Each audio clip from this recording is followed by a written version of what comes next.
जय जिनेंद्र दोस्तों, क्या आपको लगता है कि एक आलीशान बंगला, एसी कमरा और करोड़ों की गाड़ी ही असली सुख है? मुनि श्री विनम्र सागर जी कहते हैं कि जीवन के चार सबसे बड़े सुख कभी बिस्तर पर पड़े पड़े नहीं मिलते। वो सुख क्या हैं? चलिए जानते हैं। जीवन के चार बड़े सुख, छोटे छोटे सुख तो घर में मिल जाते हैं। चाय कॉफ़ी मिल जाती है, खाना मिल जाता है, डोसा इडली सांभर बड़ा से लेकर के पिज़्ज़ा बर्गर चाउमीन मोमोज, अच्छी गाड़ी जैगवार, अच्छा कमरा बंगला गीजर एसी, ये सब दोयम दर्जे के छोटे छोटे सुख, बहुत छोटे। लेकिन जीवन के चार बड़े सुख गुरुदेव कहते हैं बिस्तर पर पड़े पड़े कभी नहीं मिलते। बिस्तर पर पड़े पड़े आपको ये सब चीजें मिल जाती हैं। बिस्तर में ही नौकर ने लाकर के मैडी होती है घर के अंदर, तो जाकर के चाय दे देगी, कॉफी दे देगी, एक बढ़िया लग्जीरियस 18 बाई 18 का एक कमरा होगा, 15 फीट की हाइट का, एसी लगा है, बगल में ही वॉशरूम है, प्रॉपर लाइट लगी हुई है, बिल्कुल कंट्रोल्ड है लाइफ, और बिस्तर में पड़े पड़े सब होता है। लेकिन आचार्य भगवंत ने हम लोगों को जब ब्रह्मचारी अवस्था में पहली बार प्रवेश किया हम लोगों ने, उसी वक्त गुरुदेव ने कहा जीवन के चार बड़े सुख कभी भी बिस्तर पे नहीं मिलते। उसमें सबसे पहला सुख है ज्ञान का सुख। बिस्तर पर पड़े पड़े नहीं मिलता। छायोपसमिक ज्ञान में वो जो लौकिक ज्ञान होता है, वो लौकिक ज्ञान भी बिस्तर पर पड़े पड़े नहीं मिलता। कई बार बच्चों की आदत रहती है बिस्तर पर उल्टे लेट जाते हैं, तकिया के ऊपर एक कॉपी किताब रख लेते हैं, वहां पर बैठे बैठे होमवर्क करते रहते हैं। लेकिन आचार्य भगवंत कहते हैं लौकिक ज्ञान हो या पारलौकिक, बिस्तर पर पड़े पड़े तो नहीं मिलता। पहला बड़ा सुख ज्ञान का सुख। दूसरे सुख के लिए गुरुदेव कहते हैं बिस्तर पर पड़े पड़े नहीं मिलता प्रेम का सुख।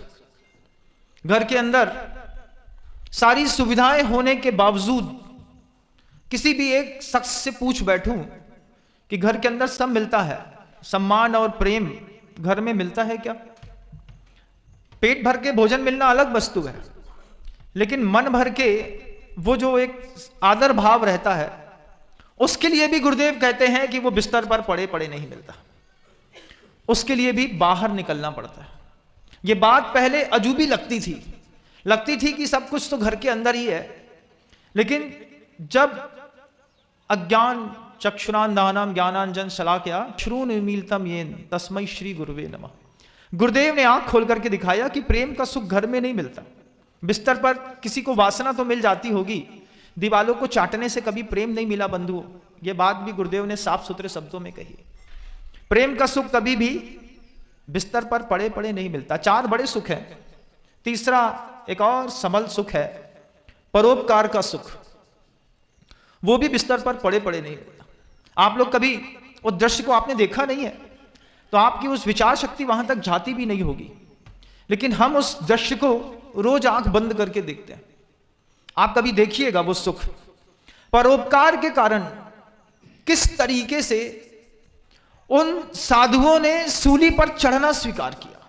देखा है कभी मदुरई का वो सीन देखा है, जब राजा ने दिगंबर जैन साधुओं को सूली पर चढ़ा दिया था। सूली समझते क्या होता है बताओ? फांसी को सूली नहीं कहते।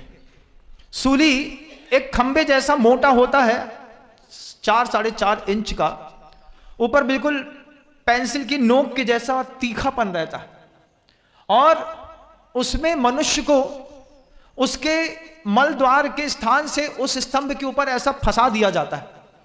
तो वो स्तंभ जो होता है वो व्यक्ति को फाड़ता हुआ, आंतों को अतड़ियों को फाड़ता हुआ कभी साइड से निकल जाता है, कभी गले के पास से खंबा निकल जाता है, कभी माथे से छिन्न भिन्न हो जाता है। आप उस दृश्य को आपने देखा नहीं है कभी? कभी आप यहां पर राहतगढ़ का किला घूमने जाइएगा। राहतगढ़ के किले में पीछे सूली बनी हुई है नदी के किनारे, वहीं से सूली पर चढ़ाते थे, फांसी पर लटकाते हैं, सूली पर चढ़ाते थे। व्यक्ति मर जाता था तो धक्का देते थे तो फट करके 2 टुकड़े होकर के पीछे नदी में गिर जाता था। अभी हम राहतगढ़ गए थे तो हम देख के आए कि हमने कहा ये तो वो बना हुआ है महाराज, ऐसा भी है। लेकिन आगम ग्रंथों में वो दृश्य देखिएगा, जब कभी पट्टिकाओं में लिख लेगा कि किसी एक दो नहीं सैकड़ों साधुओं को सूली पर चढ़ा दिया। सन 2000 साधुओं को एक साथ सूली पर चढ़ा दिया बंधु। सोचो आप, मैं वो सोचता हूं उन साधुओं के मन के अंदर क्या भावना रही होगी धर्म को लेकर के, क्या भावना रही होगी कि प्राण जाए पर धर्म नहीं छोड़ सकते। 2000 साधु सूली पर चढ़ा दिए गए। मैं सोचता हूं कभी वो दृश्य को आंख में देखना, छोटे से निकलंक स्वामी जो है वो दौड़ रहे हैं, साधु नहीं थे लेकिन मन के अंदर धर्म ऐसा बैठाया था गुरुओं ने, माता पिता ने, कि उनको मृत्यु के घाट उतार दिया। उन्होंने कहा अपने भाई अकलंक से कि मैं 2 बार किसी विषय को पढ़ता हूं तो याद होता है, तू 1 बार पढ़ता है तो याद हो जाता है, तू 1 पाठी है मैं 2 पाठी हूं, तुम्हारा जीवन बचना जरूरी है, तुम बचो मुझे जाने दो। और वो भी मृत्यु को प्राप्त हो गए। सुकौशल स्वामी को श्याली ने खा लिया, सुकमाल स्वामी की यही दशा हुई, सुदर्शन सेठ को सूली पर चढ़ना पड़ा। ये सब कैसे अजीबो गरीब दृश्य हैं, प्रथमा नियोग में रखे हैं, लेकिन सिर्फ रखने के लिए नहीं, वो चीजें उखाड़ करके जीवन में फिर से एक आग पैदा करनी है। ये सारे लोग परोपकार के लिए अपना जीवन दान दे करके गए। ये जो धर्म आज हमको मिला है ना, ये धर्म इतनी आसानी से नहीं मिला। चाहे वो गोमटेश्वर बाहुबली स्वामी की पावन पवित्र प्रतिमा हो, सम्मेद शिखर जी हो, या फिर आपके मकान, ये आपके घर के सामने बना हुआ ये मंदिर भी क्यों ना हो, ये बड़े बड़े तपस्वियों के गर्म खून पर तैर करके ये धर्म हमको आज यहां तक मिला है। कितने सारे तपस्वियों का गर्म खून बहा होगा, सोचो कभी एक फुब्बारा यहां से निकल रहा होगा, वो अनंत शरणम पब्बत-जामी कह करके और अपना प्राण छोड़ गए। उनके गर्म खून के कारण आज यहां पर धर्म बचा हुआ है। ये जिनालय, ये जिनबिंब, ये चमक, ये धमक, ये सब उनका इतिहास पीछे देखना तो पड़ता है। आचार्य भगवंत ने हम लोगों से कह दिया था ब्रह्मचारी अवस्था में ही 4 बड़े सुख कभी बिस्तर पे नहीं मिलते, ध्यान रखना। हम जब गुरुदेव के संवाद को सुन रहे थे तो रोंगटे खड़े हो रहे थे कि गुरुदेव हमसे क्या कराना चाहते हैं। उन्होंने कहा कभी ज्ञान का सुख बिस्तर पर पड़े पड़े नहीं मिलेगा। समझ में आई। फिर गुरुदेव ने एक बहुत अच्छा उदाहरण दिया। जब गुरुदेव कहते थे, हम लोग जब घर में रहते थे तो कमरा था, एक कमरे में शाम को जो माँ है वो बिस्तर बिछा देती थी। बिस्तर बिछाना समझते? एक दरी होती थी, दरी के ऊपर एक गद्दा होता था, उस पर एक चद्दर होती थी। शाम को सामूहिक रूप से एक बिस्तर बिछा दिए जाते थे, 3 4 5, एक दलान जैसा या कमरा जैसा कुछ भी होता था, उसमें 4 5 7 लोग सो जाते थे। और सुबह सुबह वो बिस्तर समेट करके साफ करके और उठा करके खुद रखना पड़ता था। बिछे मिलते थे लेकिन उठा के खुद रखना पड़ता था। वो जमाना बहुत अच्छा था कि सिर्फ 8 घंटे के लिए बिस्तर उपलब्ध रहते थे। अब 24 घंटे के लिए हम ऐसा मकान बनाते हैं कि वो बिस्तर 24 घंटे के लिए उपलब्ध रहता है। कभी कोई चाह भी ले तो घर में एक आध सोफा पड़ा रहता था या फिर एक आध गद्दा बाहर खुला रहता था, उसमें कोई दादाजी लेटे रहते थे तो चाह करके भी कोई लेट नहीं पाता था। लेटे भी तो एक चटाई बिछाओ, 10 मिनट अपनी कमर सीधी करो और चलते बनो। लेकिन अब जमाना बदल गया है, लग्जीरियस कमरे में डबल बेड लगा रहता है, जब आए तब सो जाओ। गुरुदेव ने कहा कि हमारे समय पे वो चलता था, आज के समय में कुछ और चलता है। लेकिन हम लोगों से आचार्य भगवंत ने जब वो बात कही थी कि बिस्तर पर पड़े पड़े नहीं मिलता ज्ञान का सुख, नहीं मिलता कभी प्रेम का सुख। घर के अंदर कभी किसी को प्रेम नहीं मिला बंधु। हर आदमी इस मामले में अछूता रहा है। दीवाल को चाटना सिर्फ चाटना ही मात्र है। प्रेम कहां मिला? बाहर निकले जब रोड पर, तब समझ में आया कि प्रेम की वास्तविक परिभाषा क्या होती है। कि वो दृश्य मैंने अपने जीवन में अनुभूत किया कि मां बहनें सुबह 5:30 6 बजे अपने पति अपने पुत्र के लिए खाना बना के तैयार करके छोड़ करके सोते में बच्चे और पुत्र को, पति को छोड़ के निकल जाती हैं। ये सोच करके क्या कहती हैं, सुनो हम जा रहे हैं, हमारे महाराज जी का, हमारे गुरु जी का टाइम हो गया। हम सोचते हैं कि उसको अपने पति की चिंता है, उसके लिए बना करके रख दिया, वो ठंडा खाएगा। लेकिन प्रेम का सुख तो मोक्ष मार्ग में आने के बाद दिखाई दिया, जब माँ बहनों के मन के अंदर का वो पवित्र अंतर्भाव रहता। महाराज जी के टाइम पर मुझे बिहार में भी क्यों ना हूं 50-70 80, 100 किलोमीटर तक, 150 किलोमीटर तक रोज अप एंड डाउन करके रोज साधु की चिंता करते। प्रेम का सुख, उसके बिना हाथ में ग्रास नहीं आता। मजबूरी का सुख से नहीं मिलता, प्रेम से मिलता है, लेकिन घर पे नहीं मिलता। चौथा एक और बड़ा सुख है भक्ति का सुख, वो भी बिस्तर पर पड़े पड़े नहीं मिलता। आपके ये जो संतानें घर के अंदर, अभी आप यहां पर बैठे हैं, आपको अभी भी विश्वास होगा कि हमारा बच्चा अभी भी बिस्तर पे सो रहा है। जाएंगे या तो बाथरूम में मिलेगा या ब्रश करते हुए मिलेगा, जा करके उसके लिए थोड़ा पोहा गर्म कर देंगे, चाय बना देंगे, वो खुश हो जाएगा। महाराज जी के प्रवचन तक का ये खेल होता है। 10 बज गए, 10 बजने को आ रहे हैं और बच्चे बिस्तर पर आराम से, एसी चलता है। अभी एक सज्जन हमसे मिले, बोले महाराज हम तो 12 महीने रजाई में सोते हैं। हमने कहा 12 महीने कैसे सोते होगे तुम रजाई में, गर्मी तो इतनी तेज पड़ती है। बोले हमारे कमरे में 17 टेम्परेचर रहता है, हम गर्मी में भी रजाई ओढ़ के सोते हैं। इस तरीके की मानसिकता, ये भौतिक जीवन है बंधुओं। उससे बिल्कुल विपरीत है एक साधना में ये मंदिर जी का, भगवान जी का माहौल। उस माहौल के लिए आचार्यों ने 4 धर्म ध्यान तत्वार्थ सूत्र में बताए। आज्ञा विचय, अपाय विचय, उपाय विचय और संस्थान विचय। उसमें सबसे पहले एक धर्म ध्यान अपाय विचय धर्म ध्यान, कि कैसे सामने वाले का दर्द दूर हो, इसकी चिंता सिर्फ साधु करे। साधु क्यों करे, आपको भी करनी होगी। आपका पुत्र है, आपकी पत्नी है, आपके बच्चे हैं, आपका परिवार है, संतान है, उसके लिए अपाय विचय धर्म ध्यान सबसे पहले सोचो कि हमारे परिवार के लोग, जैसे हम सोचते हैं, हमारे परिवार के लोग जो स्क्रीन पर मुझे लगातार सुनते हैं, वो भी जो ऑफलाइन में सामने बैठ करके सुन रहे हैं, वो भी परिवार का हिस्सा है। हमने बहुत पहले इस बात को कहा है कि जो मुझे ध्यान से सुनता है वो मेरे परिवार का हिस्सा है और उसकी रक्षा करना मेरा पहला कर्तव्य है। मैं अपने कर्तव्य को करूंगा, ऑनलाइन में भी और ऑफलाइन में भी। लेकिन क्या, किससे बचाना है हमें अपने परिवार के लोगों को, साधु को अपने परिवार के लोगों को किससे बचाना है? आचार्य ने एक शब्द लिखा, अपाय विचय धर्म ध्यान करो। अपाय विचय के परिभाषाओं में लिख दिया कि हमारा बच्चा 5 चीजों में फंसा है, मिथ्यात्व में फंसा है। 5 प्रकार का है, एकांत, मिथ्यात्व, विपरीत, संशय, अज्ञान और कुनय। इसमें अज्ञान मिथ्यात्व में तो हमारा बच्चा फंसा ही है। भले वो मंदिर ही आता है, कहीं और नहीं जाता, लेकिन उसके बाद भी भगवान को भगवान नहीं मानता। मंदिर की प्रतिमा धातु की दिखती है, चांदी की दिखती है, हमारी दिखती है, तुम्हारी दिखती है, सिंघई जी की दिखती है, गोटी फैमिली की दिखती है, कभी मोदी की दिखती है, कभी किसी और की दिखती है, लेकिन प्रतिमा भगवान की नहीं दिखती। आचार्य सिंह जी ने एक बार हम लोगों से, तिलवारा घाट की बात है, पूजा कर रहे थे। पूजा करते करते गुरुदेव पीछे खड़े होकर के देव वंदना कर रहे थे, हम लोग आगे खड़े होकर के पूजा कर रहे थे। गुरुदेव पीछे से हम लोग को देख के चले गए। 18-20 ब्रह्मचारी एक साथ थे और 1-2 ब्रह्मचारी लोग इधर उधर थोड़ी सी बात भी कर रहे थे और स्वाहा स्वाहा भी करते चले जा रहे थे, जैसे आप लोग करते। क्यों भाई, क्या हुआ, सब चल रहा है ना, स्वाहा। फिर एक बात करते करते फिर स्वाहा। ऐसी परिस्थिति हमारे साथ, किसी और के साथ मची थी। आचार्य सिंह जी ने हम लोगों को देख लिया। देख करके जब हम कमरे में गए तो कमरे में गुरुदेव ने बड़ी अच्छी बात कही। गुरुदेव कहते हैं, अगर तुम्हारा हृदय मंदिर में गूंगा है तो ध्यान रखना भगवान भी बहरे हैं। कितनी बड़ी बात थी कि अगर तुम्हारा हृदय भक्ति करते वक्त गूंगा है, अभी जितना भी स्वाहा स्वाहा निकल रहा है, ये यहां से निकल रहा है कि यहां से निकल रहा है। जिस दिन यहां से निकलेगा, हृदय से अगर स्वाहा निकलता है, तो फिर पहले वो जो लाइन आप पुस्तक पर लिखी है उसको पहले बहुत अच्छे से पढ़ चुके होते हैं। इसमें भगवान के अतिशय के बारे में बताया, आचार्यों के बारे में। अभी जब आप विधान उसको करेंगे, पूरा कंप्लीट करेंगे, तो पूरी आंखों का पूरा उपयोग उस पुस्तक पर, उस पंक्ति पर हो कि आचार्य परमेष्ठी के कौन से गुण की चर्चा है।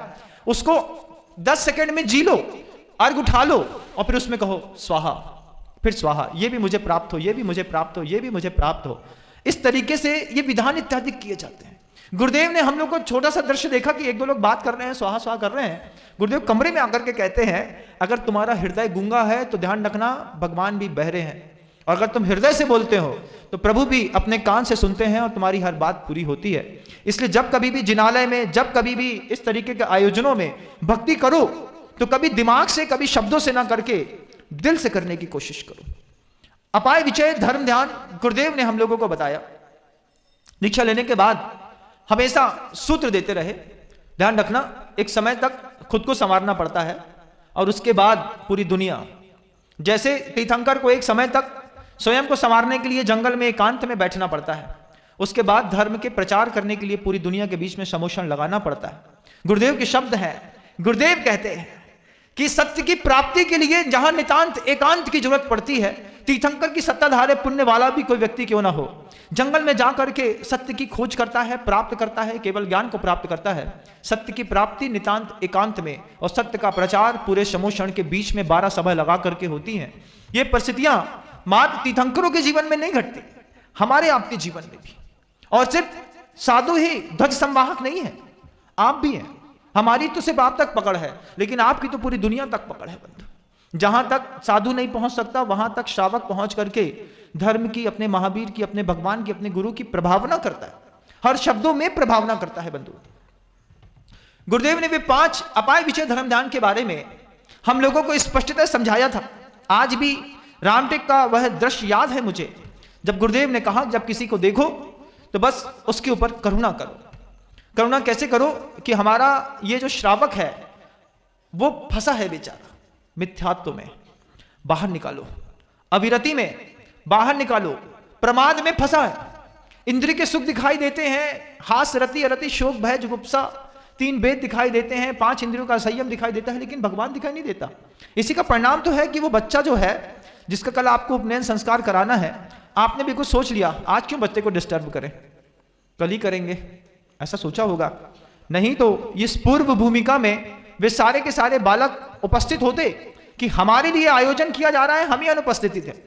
जबकि माता पिता की जवाबदारी थी कि बच्चों को यहां पर ला करके बोलते चलो विधान है, 16 के धोती दुपट्टा पहन करके विधान कर लेना। महाराज स्कूल खुली है, स्कूल भेजना है, बच्चे को बड़ा आदमी तो बनाना चाहते हैं, लेकिन बढ़िया आदमी नहीं बनाना चाहते। हमारा बच्चा बड़ा बने बहुत अच्छी बात है, लेकिन बढ़िया ना बने, बढ़िया तो हमें ही ठीक है। हमने मंदिर में 1 घंटा पूजा कर ली, एक शाम को दोपहर में आकर के विधान कर लिया, तुम सोचते हो कि तुम्हारे पुण्य से तुम्हारा पूरा परिवार तर जाएगा, ऐसा सोचते हैं क्या? नहीं, परिवार को अलग मेहनत करनी पड़ेगी, बच्चे को वक्त रहते बढ़िया आदमी बनाना पड़ेगा। अगर आपका बच्चा फंसा है प्रमाद में, आपका बच्चा फंसा है कषाय में, क्रोध मान माया और लोभ में से कोई एक 24 घंटे सता रही है, लोभ नहीं सता रहा होता तो वे आजकल के पढ़े लिखे बच्चे सुबह 8 बजे लैपटॉप खोलते हैं, छोटा सा शब्द कह देते हैं महाराज श्री, घर में ही रहते हैं, वर्क फ्रॉम होम। लेकिन वर्क फ्रॉम होम के पीछे एक कसाई काम कर रही है, लोभ। लोभ कसाई के साथ साथ सुबह 8 बजे लैपटॉप खोलता है, रात को 11 बजे बंद करता है। कुछ बच्चे शाम को 7 बजे खोलते हैं, सुबह 4 बजे बंद करते हैं। एक कसाई ने व्यक्ति का गोल्डन टाइम खा लिया। अगर हमारा बच्चा पीड़ित है इन 5 प्रकार की बीमारियों से, उसको सामूहिक धर्म ध्यान के महोत्सव में, माहौल में ला करके खड़े करके हम उसको स्वस्थ कर सकते हैं, मिथ्यात्व से बचा सकते हैं। ये सामूहिक धर्म ध्यान के आयोजन मात्र इसलिए किए जाते हैं कि आपके चेहरे की चमक देख करके, आपके अंदर के भक्ति का भाव देख करके एक मिथ्या दृष्टि व्यक्ति को भी लगे कि भगवान तो वास्तव में यही है, धर्म यही है, धर्मात्मा यही है और यही मुझे खड़ा होना है। तो जब एक साथ बाजे बजते हैं, एक साथ नगाड़े बजते हैं, एक साथ जयकारा लगता है, एक साथ स्वाहे की आवाज आती है, एक साथ कोई भक्ति में झूमता है, तो जो कभी किसी ने सम्यक दर्शन को प्राप्त नहीं किया है, उसकी भी मिथ्यात्व की कड़ियां टूट करके 3 टुकड़े होकर के एक बड़ा टुकड़ा सम्यक का भी तैयार होता है। आपके पैरों की पदचाप में, नृत्य में, संगीत में, जयकारे में, आपके अर्घ चढ़ाने में वो कमाल है कि एक मिथ्या दृष्टि को सम्यक दृष्टि बना सकता है। लेकिन हम ही बने रहें ये बहुत नहीं है, हमारे साथ पूरे विश्व को भी इस तरीके के सम्यक्त के माहौल पे खड़े करने की जवाबदारी आप सब की है। शुरुआत अपने परिवार से तो करिए। अपने परिवार में देखिएगा, 5, 7, 8 सदस्यों के परिवार में 2 व्यक्ति मंदिर आते हैं, 3 लोगों को कोई मतलब नहीं है भगवान से। आपके घर में भी ऐसे लोग मिल जाएंगे कि इस दुनिया के महाराज जी बहुत डिवोटी है, बहुत डेडिकेट है, घर में सब लोगों की चिंता करता है, सब करता है, लेकिन मंदिर नहीं जाता। कभी कोई पत्नियां भी ऐसी हो सकती हैं, कभी पति ऐसे हो सकते हैं, पुत्र हो सकते हैं, चाचा, भाई, भौजाई, कोई भी हो सकता है। उस व्यक्ति को एक बार झकझोर करके अपाय विषय धर्म ध्यान क्या है, किसी भी कारण से तेरा मिथ्यात्व का पर्दा एक बार बस हट जाए, तू एक बार मेरे भगवान को अपना भगवान मान ले, एक बार तू मेरे गुरु को अपना गुरु मान ले, तू एक बार मेरे शास्त्र को अपना शास्त्र मान ले, एक पन्ना भी पढ़ेगा ना तो जिंदगी पलट जाएगी। मौका तो दो उसको, सामने वाले को। निसर्ग से, स्वभाव से, अपने तीव्र पीछे के पुण्य से वो जिनकुल में तो आ गया, लेकिन जैन मंदिर तक ला करके भगवान के कलश तक पकड़ाने की जवाबदारी उस व्यक्ति की नहीं होती, परिवार वालों की होती है। और उस परिवार में गुरु भी शामिल है, जिसकी पूजा कर रहे हैं आप, पंच परमेष्टि विधान कर रहे हैं ना। पंच परमेष्टि विधान में अरहंत परमेष्टि कहां है, बोल करके चले गए, सिद्धालय में विराजमान है। अब पूरी की पूरी जवाबदारियां आचार्य, उपाध्याय और साधु परमेष्टि के हाथ में। आचार्य बोलते हैं, उपाध्याय बोलते हैं, साधु बोलते हैं, ये तीन बोलने वालों से ही जीवन का कल्याण छिपा है बंधुओं। यहां तक तो जीवित परमात्मा तक लाना पड़ेगा। और वो बोलने वाले साधु भी इसलिए बोलते हैं, उनका कोई व्यक्तिगत स्वार्थ नहीं रहता। किसी भी साधु को कल्याण मित्र की संज्ञा मिली है, उसको अकारण बंधु कहते हैं। वो बिना किसी कारण के हमारे जीवन में आ करके, हमारे घर के अंदर आ करके हमको बदलने का जो प्रयास करता है, उसमें उस साधु का कोई निजी लोभ नहीं रहता।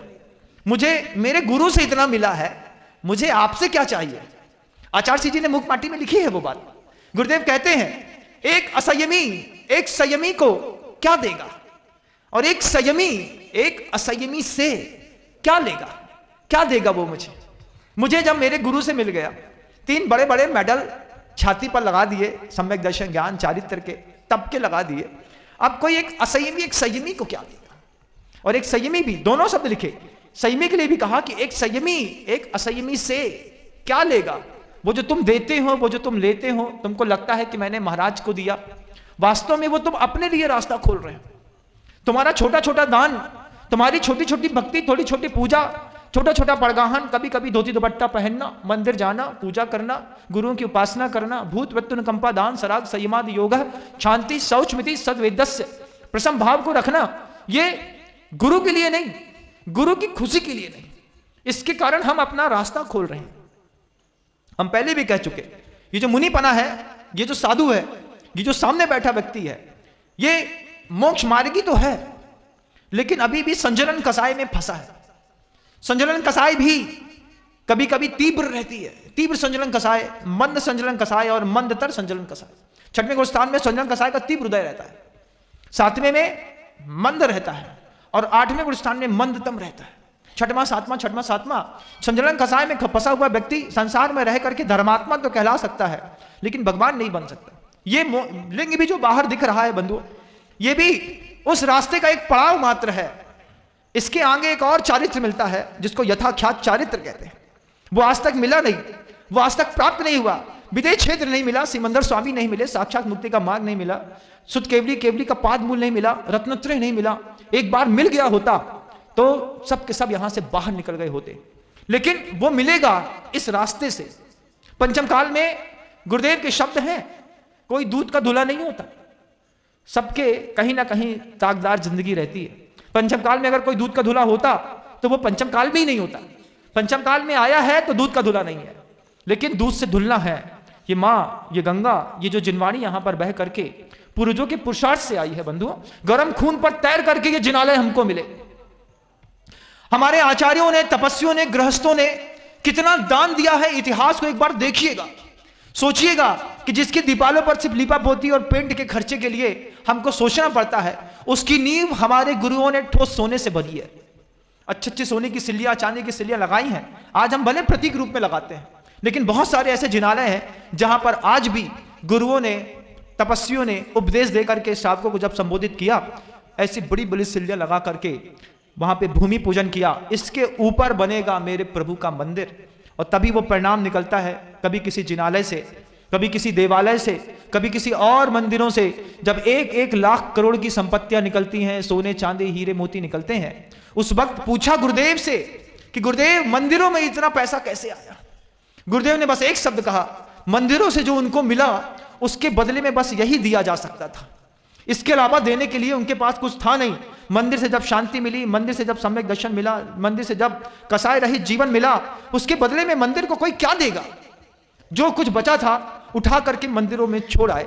आज आपका दान किसी साधु को संतुष्ट करने के लिए नहीं, आज आपका दान आपके लिए रास्ता खोलता है बंधु। आज वक्त है, कल नहीं रहे। आचार्य भगवान के शब्द हैं, कालो थोबो, बहुत कम समय है। आपको लगता है हम जिंदगी भर जिंदा रहेंगे, आपको लगता है कि 90-100 साल की आयु जी करके आएंगे, भरोसे में नहीं रहे। बहुत कम समय है सबके पास। जब से गुरुदेव अनंत की यात्रा पर गए, तब से खुद के जीवन में संशय पैदा हो गया। खुद के जीवन को लगता है, जब तक गुरुदेव थे तब तक लगता था कि गुरुदेव संभाल लेंगे। आज लगता है कि गुरुदेव के जाने के बाद अपना जीवन भी रोज एक एक दिन घट रहा है। पता नहीं कब शाम हो लेकिन सुबह ना हो, सुबह हो लेकिन शाम ना हो। उसके पहले जितनी मेहनत कर सकते हैं कर लो। आज पूरी दुनिया के लोगों से वो बात कहना चाहता हूं, फर्स्ट जनरेशन का साधु और फर्स्ट जनरेशन का श्रावक इस दुनिया से चला गया। आज सेकेंड जनरेशन की बात फिर शुरू हो गई। बहुत सारे बूढ़े लोग भामाशाह चले गए, बहुत सारे दान देने वाले दादा पापा चले गए। हमने देखे ऐसे लोग जो गल्ले का व्यवसाय करते थे, गुरुदेव की चरिक तनिक सी मुस्कान में ये 50 लाख, ये 1 करोड़, ये 1.5 करोड़ दे करके और घर के लड़के से पूछे बिना, अभी तो हमको पूछ परख करनी पड़ती है जरा जरा से दान की बातों में, लेकिन वो बुजुर्ग चले गए, फर्स्ट जनरेशन के गुरु चले गए। आज पूरी की पूरी जवाबदारी सेकेंड जनरेशन के ऊपर है। सेकेंड जनरेशन में आप भी आते हैं और मैं भी आता हूं। जवाबदारी है कि थर्ड जनरेशन को सेकेंड जनरेशन क्या दे करके जाएगी। इतिहास सबूत मांगता है। आपके होने और नहीं होने का कोई प्रमाण नहीं है, लेकिन आपके जिनालय के होने से आपके होने का प्रमाण निकलता है। जब कभी भी किसी भी बियाबान जंगल में कोई एक प्रतिमा धरती से बाहर निकलती है, वो प्रतिमा से बाहर निकल करके अपने होने का अस्तित्व नहीं बताती। वो प्रतिमा बताती है कि जब इतना बड़ा मंदिर इस जंगल में है तो उसके 10 गुना यहां पर कभी श्रावक रहे हैं। कंबोडिया बोरेबदूर का मंदिर देखिएगा, कभी व्यवहारी सतना के पास निकलते हुए 24 जिनालय धरती के अंदर दफन है, धीरे धीरे निकल रहे हैं बाहर, अभी 15-17 प्रतिमाएं निकली हैं, उनको देखिएगा।